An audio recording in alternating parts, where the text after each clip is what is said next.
0389263434. Sekarang, fikir kemanusiaan, fikir Islamic Relief. Anda masih lagi mendengarkan Warna Pagi Iki bertemankan Pian dan juga Hazwan pada waktu ini. Dah 9.32 minit pagi. Selesai sudah topik pagi kita hari ini dan kita teruskan lagi pengisian Warna Pagi menerusi rancangan Celik Pewarisan dan Baitul Mal bersama dengan Majlis Agama Islam Selangor hari ini untuk episod yang ke-12. Ya, Alhamdulillah. Satu demi satu episod kita lalui, ilmu demi ilmu kita pelajari dan insyaAllah setiap minggu kita dapat, kalau boleh biar mahir lah tentang apa itu wasiat, faraid, hibah dan sebagainya. Bukan nak suruh jadi pakar, tapi sekurang-kurangnya kita tahu menguruskan harta pusaka kita. Tapi hari ini kita sambung sikit tajuk kita, adakah kita boleh mewasiatkan semua harta? Ya, dan bersama kita pagi ini Fadil Ustaz Indra Syahril bin Muhammad Syahid yang merupakan pengarah Baitul Mal Majlis Agama Islam Selangor MAIS. Assalamualaikum Ustaz. Assalamualaikum Ustaz. Waalaikumsalam warahmatullahi wabarakatuh. Sihat kita hari ni? Alhamdulillah sihat. Alhamdulillah. Biasa dengan apa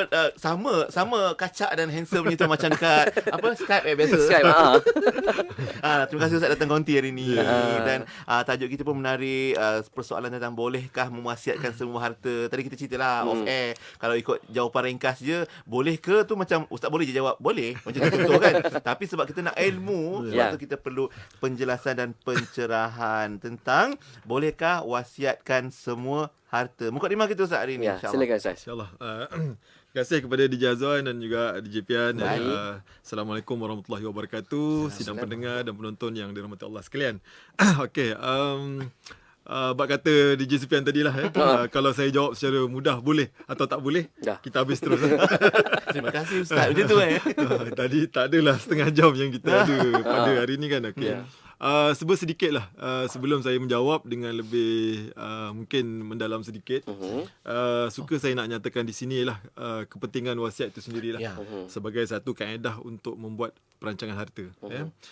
Yang mana wasiat ni sebenarnya dia adalah tindakan mulia, tindakan mulia yang boleh dizahirkan oleh seseorang pemilik harta ke atas hartanya yang telah pun dikumpul semasa hidup untuk dibahagikan kepada seseorang yang tersayang ataupun kepada sesuatu pihak. Ini satu perkara yang memang digalakkan dalam Islam. Kerana apa? Kerana yang pertama ialah kerana kepayahan seseorang itu mengumpul harta. Kita nak mengumpul harta ni bukan satu proses yang mudah. Mengambil masa yang lama untuk memperoleh harta. Betul. Ada orang yang bernasib baik, dia dapat mewarisi harta secara automatik. Maknanya oleh kerana mak bapaknya adalah orang yang kaya, bangsawan dan sebagainya, mempunyai harta yang banyak, maka dia secara tak langsung mewarisi harta pusaka tersebut. Tetapi ramainya di luar sana ialah mereka ini yang berusaha mencari harta, bersusah payah mencari harta, mengumpul kekayaan, mencari rezeki, bekerja daripada pagi sampai malam dan sebagainya, semata-mata untuk menyara diri dan keluarga serta mendapat sedikit harta dalam bentuk hartanah, harta ta'alih, rumah, bangunan dan sebagainya, ataupun harta ta'alih, simpanan dan sebagainya. Jadi kepayahan itulah kenapa kita boleh katakan ianya satu benda yang sangat penting kepada kita lah. Yang kedua ialah kebajikan yang belum sempat tertunai. Maksudnya kita ni memang sangat digalakkan, amalan-amalan menyuburkan amalan-amalan kebajikan dalam diri ni memang satu perkara yang digalakkan kepada seseorang. Tetapi keterbatasan kita untuk melaksanakan amalan kebajikan ini merencatkan kita untuk melaksanakan sedekah itu dengan lebih banyak. Maksudnya kerana kita mempunyai limitation ataupun harta yang terhad. Harta pula kita masih lagi nak guna, belum lagi nak bersedekah. Bersedekah pun yang sempat pun mungkin hari Jumaat. Sekarang pula hari Jumaat bergila-gila. Untung sabut timbul, untung batu tenggelam. Dapat giliran untuk sembahyang Jumaat, bolehlah nak buat sedekah. Tak pergi sembahyang Jumaat, tak dapat nak sedekah. Dan mungkin itu terus tak ada sedekah. Tak ada sedekah. Mungkin itulah alasan-alasan orang mungkinlah yang diberikan kerana terhalang untuk melakukan sedekah. Jadi dengan sebab itu, walaupun sebenarnya sedekah ini digalakkan untuk disegerakan semasa hidup, fastabiqul khairat kan, tetapi kita juga boleh untuk kita melaksanakan sedekah selepas kita mati, iaitu dalam bentuk wasiat lah. Yang itulah kenapa kita galakkan atas sebab kebajikan yang belum sempat tertunai itu kita boleh laksanakan selepas meninggal dunia. Yang ketiga ialah untuk memastikan waris-waris kita menikmati harta pusaka daripada kita. Maksudnya di sini ialah bukanlah kerana kalau tidak ada wasiat waris-waris tak dapat pusaka. Dia akan dapat juga, tetapi kemungkinan dia akan melalui ranjau ataupun pancaroba ataupun cabaran untuk mendapatkan harta itu. Mungkin kerana masalah-masalah yang dihadapi dalam keluarga menyebabkan proses yang sepatutnya boleh berlangsung dalam tempoh setahun untuk dapatkan harta pusaka daripada si mati, tetapi sampai berpuluh-puluh tahun tak dapat. Si mati meninggal dunia dah tahun 80-an. Sampai sekarang pusakanya waris pun tak dapat lagi. Jadi waris-waris yang ada pula duduk atas harta orang lain yang belum lagi ditentukan siapa waris-waris yang berhak ke atas harta tersebut. Jadi kenapa di sini kita boleh katakanlah kenapa dengan adanya wasiat ni satu perkara yang sangat penting untuk kita buat perancangan, untuk kita laksanakan. Itu kepentingan, masya-Allah, besar manfaatnya juga kalau kita dapat uruskan harta kita dengan baik. Sebab itulah kenapa kita belajar dan terus belajar melalui segmen ni dan juga bersama guru-guru kita insya-Allah tentang kepentingan wasiat. Di Facebook live kita ni pun ada juga yang bertanya, ada yang baru je kehilangan arwah adiknya meninggal Isnin malam. Dan katanya macam mana harta yang tak ada waris, macam mana pula Ustaz? Ini ada harta tak ada waris. Macam hari ni pula kita nak tanya, bolehkah kita wasiatkan semua harta tu kepada penerima harta tu, Ustaz? Okey, secara sejarahnya kita perlu tahulah ya, sebenarnya wasiat ni telah lama diamalkan. Sejak dari zaman Rom, zaman Arab jahiliah yang menafikan hak anak perempuan umpamanya dan memberikan bahagian kepada seseorang yang disayang. Begitu juga apabila Islam datang, Islam membawa prinsip keadilan dalam wasiat itu sendiri. Dan sebab itu kalau kita tengok dalam surah Al-Baqarah dinyatakan, surah Al-Baqarah ayat 180, kutiba alaikum iza hadara ahadakumul maut in taraka khairanil wasiyatu lil walidaini wal aqrabina bil ma'ruf haqqan 'alal muttaqin. Maksudnya di sini pada masa tersebut surah Al-Baqarah menyatakan yang kewajipan untuk kita berwasiat kepada ibu bapa dan kaum kerabat. Dia satu perkara yang wajib. Maknanya kalau seseorang itu memiliki harta dan hampir mati, dan kalau dia ada meninggalkan ibu bapa dan kaum kerabat, maka hukumnya wajib untuk dia buat wasiat. Cumanya apabila ialah dalam Quran sendiri ada konsep nasah wal mansuh dan sebagainya, apabila turun ayat yang kemudian telah memansuhkan ayat surah Al-Baqarah dan menjadikan hukum daripada wajib itu menjadi sunat. Apabila turunnya ayatul mawaris, ayat pusaka yang surah An-Nisa ayat 11, 12 dan 176.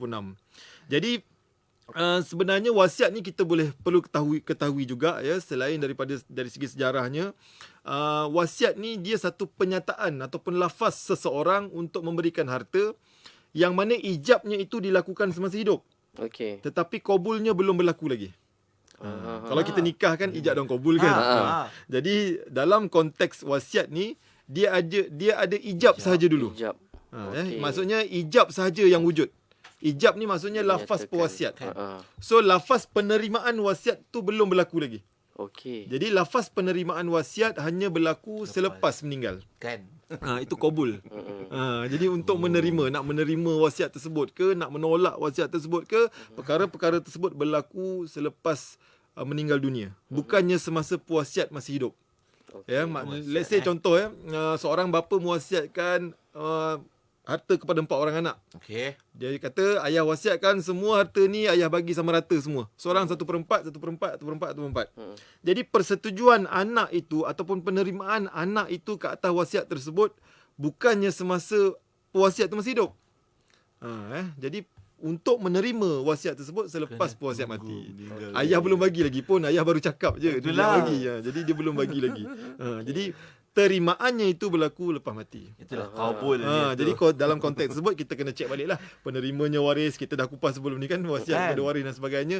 Jadi kalau wasiat tu kepada waris, dia perlu dapatkan persetujuan daripada waris-waris baru boleh dilaksanakan. Cumanya di sini dalam konteks ini, kalau dia wasiatkan semua harta, ini yang kita nak tujukan tajuk pada hari ni lah. Semua harta ni maknanya 100%, Ustaz. Maksudnya harta yang ditinggalkan tu, let's say lah harta yang ditinggalkan tu nilainya 1 juta. Rumah 500,000, simpanan ada 200,000, barang kemas ada 100,000, saham ada 100,000 dan sebagainya. Jadi dia wasiatkan semua. Persoalannya boleh ke tak boleh?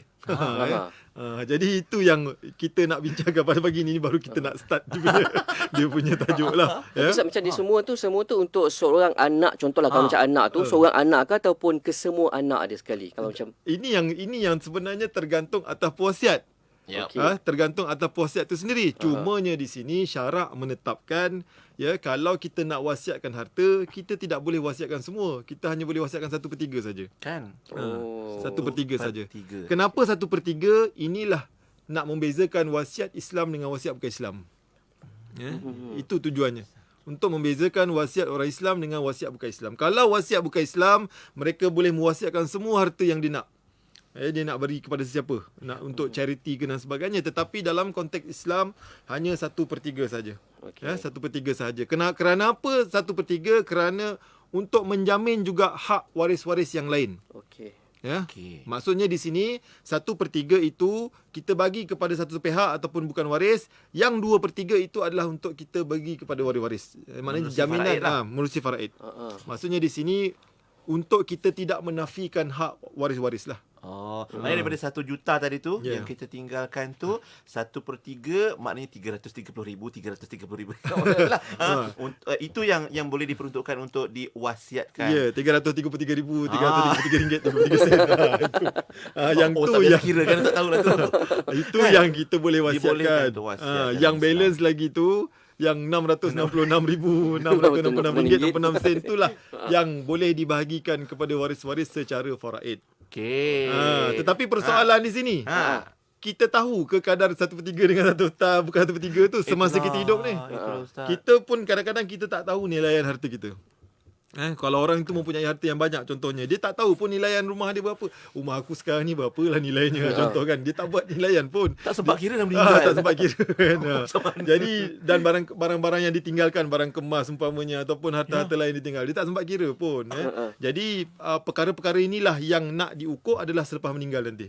Maksudnya nanti selepas meninggal dunia, kita akan kira balik berapa sebenarnya harta yang telah dia wasiatkan. Kalau dia wasiatkan semua, contohnya, rupanya bila kita tengok, dia wasiatkan semua harta lah. Harta yang ditinggalkan memang itu saja. Jadi memang dia wasiatkan semua harta. Jadi kalau dia wasiatkan semua hartanya dan dalam keadaan tersebut penerimanya adalah bukan waris contohnya. Kalau penerimanya itu bukan waris, maka waris-waris lain boleh untuk menolak wasiat tersebut supaya yang penerima tu hanya boleh dapat 1/3 saja. Okey. Itu yang pertama. Yang kedua ialah waris-waris lain juga boleh untuk bersetuju dengan wasiat tersebut untuk diberikan semua harta tu kepada penerima. Oh, dia boleh dua lah. Kalau setuju, boleh bagi semua. Kalau tak setuju, dia boleh bagi 1/3 dan 2/3 untuk difaraidkan. Itu dalam konteks wasiat kepada bukan waris. Tetapi kalau dalam konteks wasiat kepada waris, contohnya macam tadilah Jazwan cakap kan, dia ada anak 4 orang, dia nak bagi seorang je. Kan? Lagi 3 orang tu dia tak nak bagi. Jadi dalam konteks ini wasiat tersebut adalah wasiat kepada waris.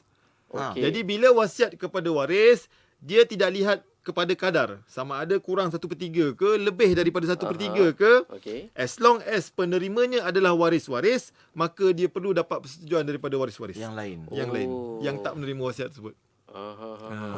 Kalau yang lain tiba kata 3 orang adik-beradik tadi kita tak ambil lah kau, ambil lah semua. Kita orang tak ada pun tak kisah. So kira itu setujulah tu. Setujulah tu, dia maknanya dia boleh menolak dapat bahagian semua. dia. Ya, dia boleh taharus, dia boleh menolak bahagian dia.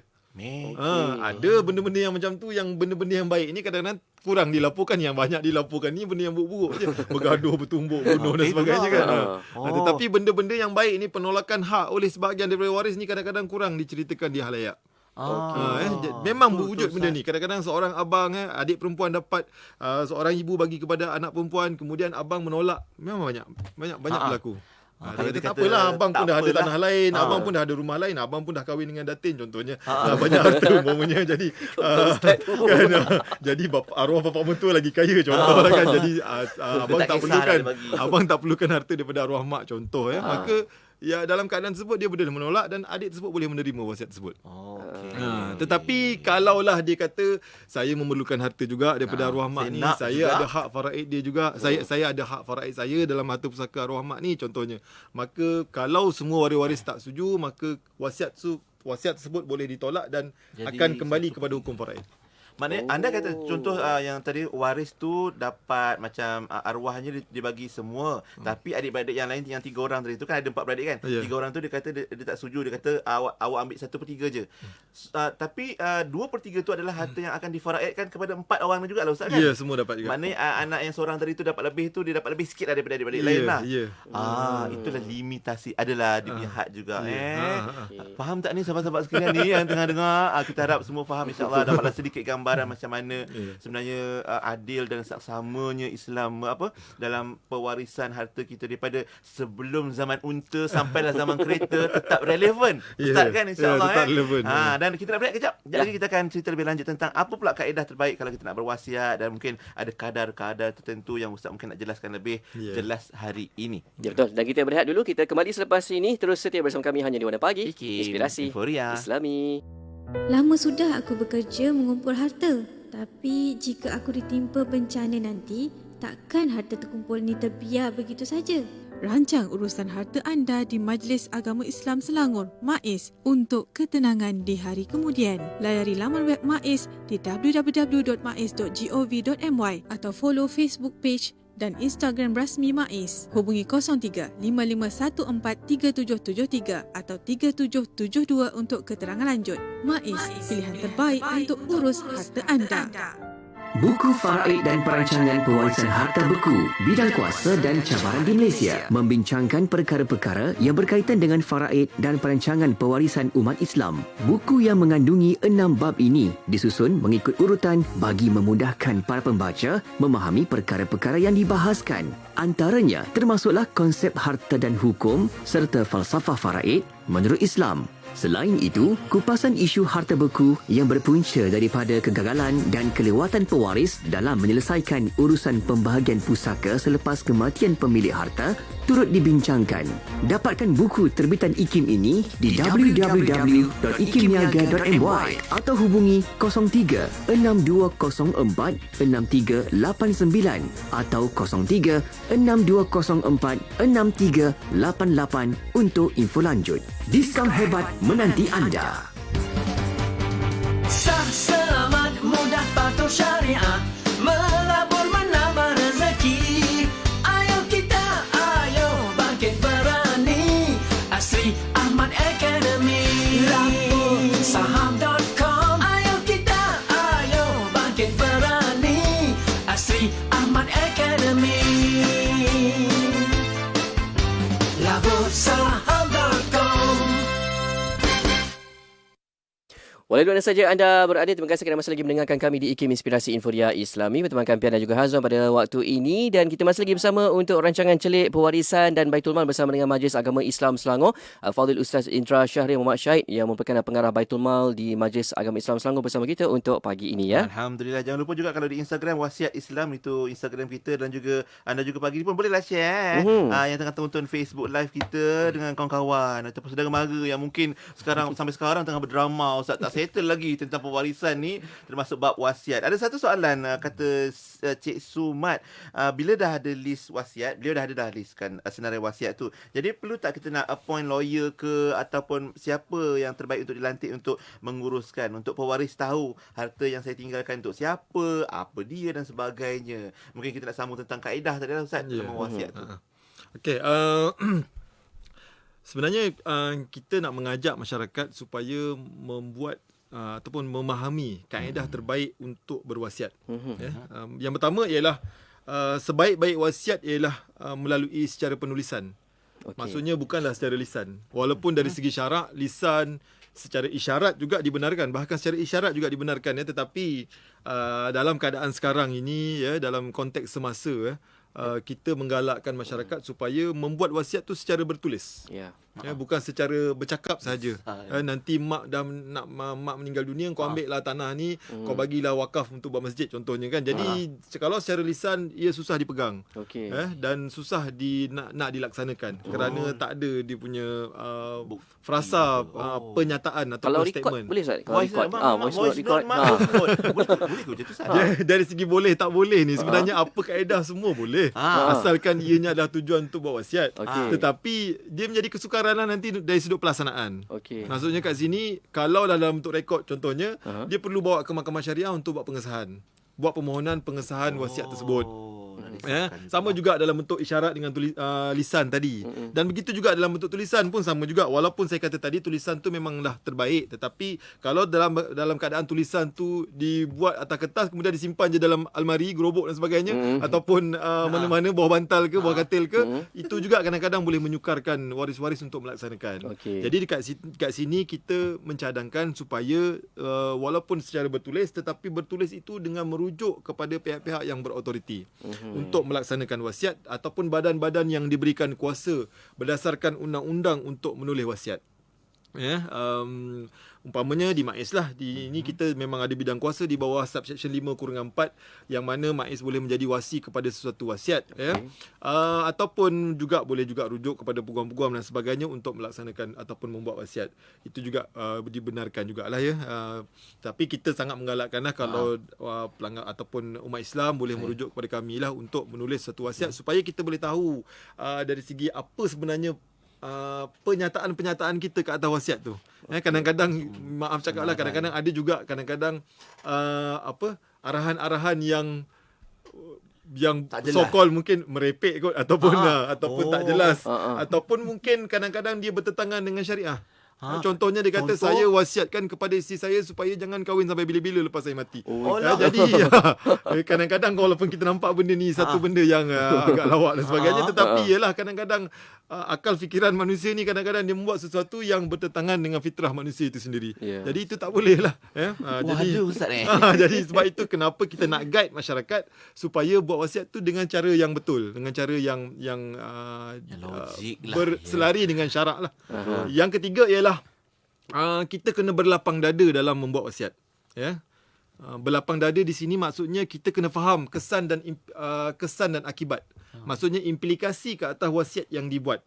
Contohnya macam saya cakap tadi lah, kalau wasiat tu kepada waris, kita kena berlapang dada lah kalau wasiat itu nanti tidak akan dapat dilaksanakan kerana berlakunya ketidaksetujuan daripada waris-waris.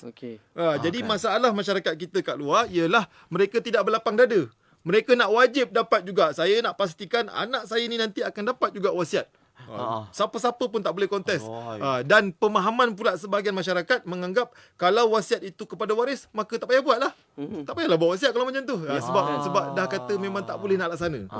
Jadi sedangkan sebenarnya kita perlu berlapang dada. Syarak telah memberikan kita ruang yang mana kalau berlaku sebaliknya, inilah kesannya. Kalau berlaku sebegini, inilah kesannya. Jadi kita kena tahu implikasi ke atas wasiat yang dibuat.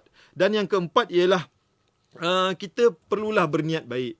Berniat baik dalam membuat wasiat. Bukan buat wasiat tu bertujuan untuk berniat jahat. Macam saya cakap tadi lah, dia menghalang isterinya untuk berkahwin lain umpamanya. Walaupun nampak macam taklah jahat sangat, tetapi kita boleh katakan dia berniat satu benda yang tak baik lah, untuk menghalang satu pihak. Jadi nak buat wasiat, biarlah kita berniat baik dengan tujuan yang pertama untuk menyuburkan ikatan silaturahim. Nak menyuburkan ikatan silaturahim. Contohnya macam anak angkat. Kita tahu dah anak angkat tak dapat pusaka. Tapi bagaimana caranya untuk anak angkat itu mendapat harta? Dengan cara berwasiat lah. Jadi kita nak mengekalkan hubungan silaturahim antara anak angkat dengan waris-waris yang lain. Kemudian untuk mengekalkan keharmonian dalam keluarga, itu sangat penting lah. Tujuan wasiat itu dibuat untuk mengekalkan keharmonian dalam keluarga, bukan untuk memecah belahkan, untuk nak melebihkan seseorang. Anak yang bongsu umpamanya kita bagi lebih sikit, yang lain ni tak payah bagi pun tak apa, contoh kan. Jadi dengan cara itu nanti kesannya akan menyebabkan berlaku kacau bilau ataupun terputusnya ikatan silaturahim. Itu yang kita tak nak lah. Tambah-tambah lagi, lepas kita tiada, kalau boleh tak nak lah, macam Ustaz sebut tadi, berantakan keluarga kita kerana berebut harta, tak puas hati dan sebagainya. Malah ada kes yang berpuluh tahun Ustaz tak selesai. Jadi solusinya, apa solusi terbaik? Macam sekarang ni ada sahabat-sahabat kita macam tadi dah ada senarai wasiatnya, mungkin dah tahu dah harta-harta yang akan diwasiatkan. Langkah seterusnya, next step Ustaz. Yalah, kalau kita dah terfikir nak buat wasiat, kita kena segerakan buat wasiat. Umur? Sorry kalau bertanya kan, adakah kita perlu tunggu kita tua ataupun kita yang masih muda boleh berwasiat? Dia syarat wasiat ni kena umur 18 tahun. Maksudnya kat sini as long as kita mempunyai harta, buatlah wasiat. Jangan tunggu aku muda lagi, nantilah tak sakit, badan tak sakit lagi ni. Jadi sihat kan. Jadi tak perlulah buat wasiat, tunggu tua nantilah. Ataupun tunggu balik Mekah nantilah contohnya. Ataupun tunggu 50 tahun nanti dekat-dekat EPF nak keluar barulah buat wasiat contohnya kan. Jadi tak sewajarnya begitulah. Sepatutnya kalau kita ada sesuatu perkara yang memang kita hajatkan untuk dilakukan dalam bentuk wasiat, buatlah wasiat segera. Okey. Sebab tu Rasulullah pesan kalau kita tak buat wasiat 2 malam berturut-turut kan. Maksudnya Rasulullah mengatakan orang itu maksudnya tak patut. Maknanya tak patut kalau seseorang itu dah tahu dia ada benda yang dia nak wasiat, dia biarkan 2 malam berlalu tanpa dia menulis wasiat. Jadi Rasulullah nakkan supaya kalau kita dah terfikir nak buat wasiat, kena terus buat wasiat. Dan siapa yang tak buat wasiat, Rasulullah kata orang yang malang lah. Innal mahruma man khurima wasiyatahu kan. Maknanya orang yang malang ialah orang yang tak sempat buat wasiat. Dia dah plan nak buat, tiba-tiba dia tak buat. Dia tangguh kan. Dia dah kumpul dokumen dah. Nantilah minggu depan lah. Alah terlupa. Alah tak tahu dokumen letak kat mana. Jadi sebab itu kita nak menggalakkan masyarakat buat segera. Untuk membuat wasiat ni supaya kita tahulah bagaimana ataupun kita buat perancangan yang baik kat atas harta lah. Itu tujuannya supaya kita nanti tak tergesa-gesa. Dan bukanlah dengan sebab wasiat itu dia akan jadi satu perkara yang tak boleh diubah. Wasiat ni walaupun dah dibuat dari semasa ke semasa boleh diubah, tak ada masalah pun. Nak tukar penerima, nak tambah harta, nak tukar dia punya ayatnya, nak beri kepada satu pihak yang lain dan sebagainya. Jadi perkara-perkara ini boleh diubah, tak ada masalah pun. Dia bukan satu maknanya dia bukan satu pemberian yang tetap yang tak boleh diubah langsung, tak. Yang penting dah buat. Supaya memudahkan kita. Itu caranya lah. Dia boleh pergi ke Baitul Mal, ada penasihat-penasihat di situ yang kita yang dipanggil wasi itu. Maksudnya di sini wasi ni adalah pihak yang mentadbir. Dalam English disebut sebagai executor lah. Maksudnya pihak inilah yang akan mentadbir wasiat seseorang si mati. Dalam konteks ni di MAIS kita memang boleh menjadi wasi lah di bawah undang-undang untuk bertindak mewakili si mati untuk menguruskan harta-harta pusaka. Untuk bagi kepada beneficiary penerima wasiat ataupun untuk membagikan kepada waris-waris balance tu. Sulaiman Akhlaqin? Lawyer? Itu lawyer pun juga dibenarkan oleh undang-undang lah. untuk menjadi eksekutor. Cuma dalam konteks wasiat orang Islam ni saya memang sangat menggalakkan untuk pergi kepada majlis lah. Sebab itu memang kita boleh menasihatkan masyarakat supaya faham dulu kesan dan akibat niat baik tadi tu. Kadang-kadang kita ni buat wasiat tapi sebenarnya untuk tujuan yang sebaliknya. Jadi kita tak naklah benda-benda macam tu berlaku kan.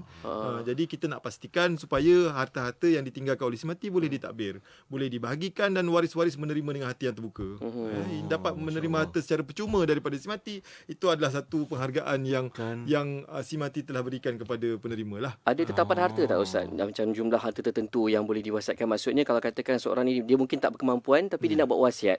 Boleh ke Ustaz? Boleh, tak ada masalah. As long as kalau lah hartanya memang RM1,000 saja duitnya contohnya kan. So 1/3 daripada RM1,000 lah yang dia boleh wasiatkan. Macam tadilah, maknanya orang yang tiada harta boleh, kalau kita katakan tak ada harta lah pun sebenarnya boleh mewasiatkan hartanya. Sebab itu yang saya katakan tadi, kebajikan. Maksudnya untuk tujuan kebajikan. Dia nak wakafkan contohnya. Saya nak guna lagi harta ni tapi saya belum nak bagi lagi, tapi saya nak bagi lepas saya mati. So lepas saya mati ni apa je yang ada? Kita kira balik, kita tengok. Contohnya masa dia hidup hartanya ada RM10,000. Bila meninggal rupanya ada hartanya ada RM1,000 je. Jadi RM1,000 itulah yang akan kita takbir nanti.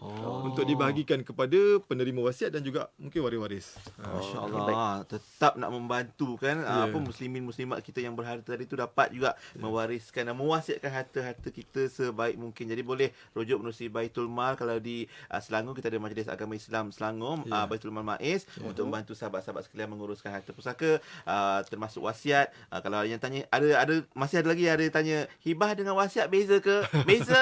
Nanti kita sambung lain insya-Allah. Untuk hari ini kita dah terjawab dah soalan, bolehkah mewasiatkan semua harta? Ya, dan untuk maklumat lanjut anda boleh layari saja Facebook Wasiat Hibah Pusaka Faraid dan MAIS ataupun Wasiat Islam di Instagram ya.